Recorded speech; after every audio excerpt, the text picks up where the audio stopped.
Hey everyone, welcome to Weather on the Go, all your weather coverage on this Saturday, September 14th, 2024. Hope everybody's having a great weekend out there so far. We are going to be tracking a big pattern change across North America as we go through the weekend, but especially into next week, and a tropical system to watch off the southeast coast, more so off the Carolina coast, as we go into the new week. So make sure to subscribe to the channel down below as we are quickly approaching 100,000 subscribers on the channel. Definitely leads to a lot of support, so I definitely appreciate all the supporters, the old subscribers and all the new subscribers and viewers. I do appreciate it. Make sure to press the like button, the thumbs up button down below, especially if you do like today's weather forecast. Always leave any comments, questions, and concerns below. We'll always get to those after the video. So let's look here at our height anomaly map. Just to simply break this down for you, the blues is where we have low pressure, and in the reds and pinks, those are where we have high pressure, and you can see a strong high pressure system up in eastern Canada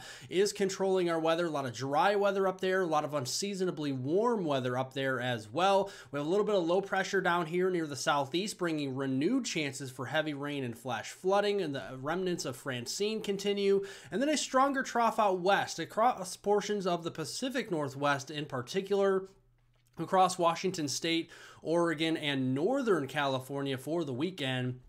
So let's peek into those high temperatures this afternoon. And we are into the 80s across the Midwest, the Ohio Valley, and the Northern Plains this afternoon. More of a summertime feel to those temperatures as you step out the door.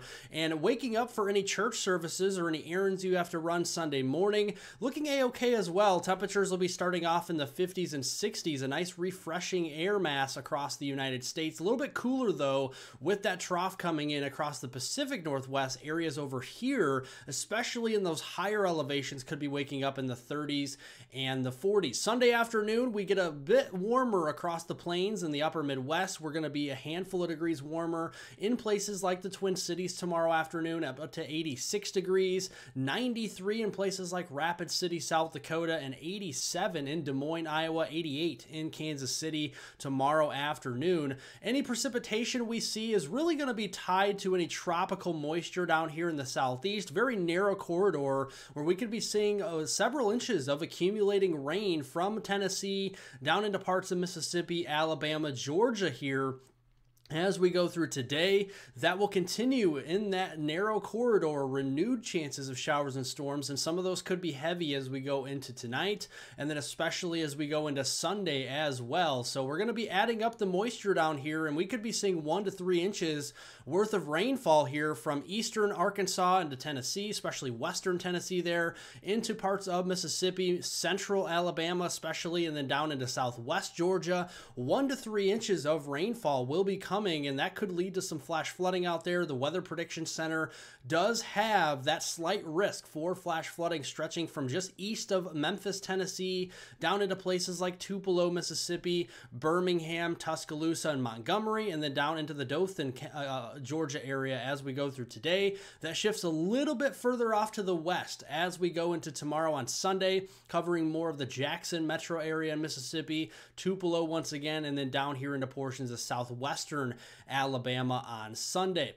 Now let's turn over to the tropics. So you don't see here is Gordon, and the Gordon is a fish storm. We're not going to be talking about that because this isn't going to be impacting any land, but what could be impacting some land here significantly near the mid-Atlantic coast and the southeast coast over the coming days will be this area here of interest off the Carolina coast. 50% chance of development here, a flip of a coin of a tropical system very close to the Carolina coast. And you see on Monday here, the Icon model actually captures this very well as a very small system, but it's eastern loaded. So the eastern side of the system is going to be pulling in that moisture. Could be seeing some onshore flow across portions of Virginia, southern Maryland, and even northern North Carolina as we go into the day on Monday. Heavy rain swath Monday night into Tuesday across portions of North Carolina, Virginia, all the way up into the Delmarva region, southern New Jersey. We're going to be seeing some pretty heavy rainfall as we go into the day on Tuesday,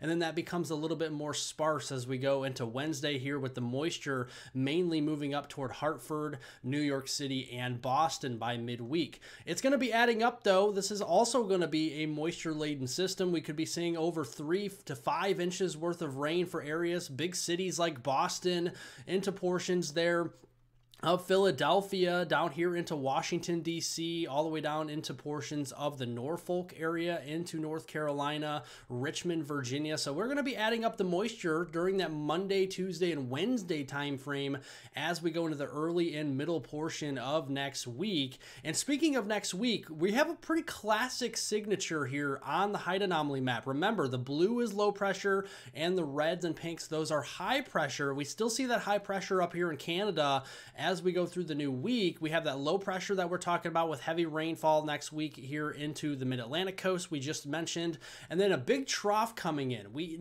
touched on this early in the video that it's going to be moving into the western U.S. this weekend, but really showing itself across the Rockies as we go into the middle of next week. And this is a classic signature that we see typically in like April, May, or even June sometimes, and this is going to be bringing some much cooler temperatures with a strong trough into Los Angeles and San Diego and Sacramento, Las Vegas, Reno, into Nevada. We're going to be seeing temperatures that could be up to 30 degrees below normal for the middle and third week in September, and then some warmer temperatures across the northern U.S., but especially up near the high pressure up there into Ontario. We could be seeing up to 30 degrees above normal up there during the new week. So let's look at those high temperatures Monday afternoon. Another summer-like feel out there to the day. 80s up into the Midwest, the Great Lakes region. Some 80s can be found even in southeastern Canada on September 16th on that Monday afternoon. September 18th, Wednesday afternoon, a lot of 80s. Very common in Ontario, western Quebec, all the way down here through much of the Mississippi Valley. Notice the cooler air, though, coming in across the west. That's with that trough, and then really starting to heat up low to mid-90s from areas of Lincoln, Nebraska, down into Wichita, Kansas City, Oklahoma City, into the Dallas-Fort Worth area as we go into Friday afternoon to finish off the work week on September 20th. Now, this is good news because the pattern change is going to be great for moisture in the Pacific Northwest. We've been very dry as of recently. The latest drought monitor actually does show we have widespread severe and even some pockets of extreme, exceptional drought starting to develop here across especially western Montana, parts of eastern Wyoming there, and along the Montana-Dakotas state lines. And you can see we need the moisture across a large chunk of the country, but unfortunately areas like in Ohio, West Virginia, we're just not going to see it over the next few days. So going into next week, Monday, we have that low pressure trough across portions of Utah. Believe it or not, in the higher elevations of the Rockies, we could actually squeeze out some flurries or snow showers as we go into Monday and Tuesday. You get that stronger low there across Wyoming at a 997 millibars. Remember, a lower number of the pressure means the stronger the system will be.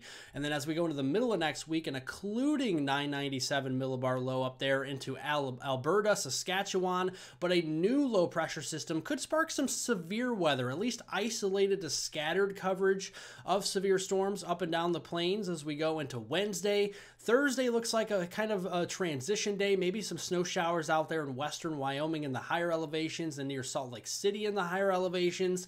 And then on Friday, a new system develops in western Nebraska, could bring again another renewed chance for severe weather later next week. And it's going to be adding up with rainfall totals. It's great to see western Montana getting 2 to 3 inches of rain during the new work week next week.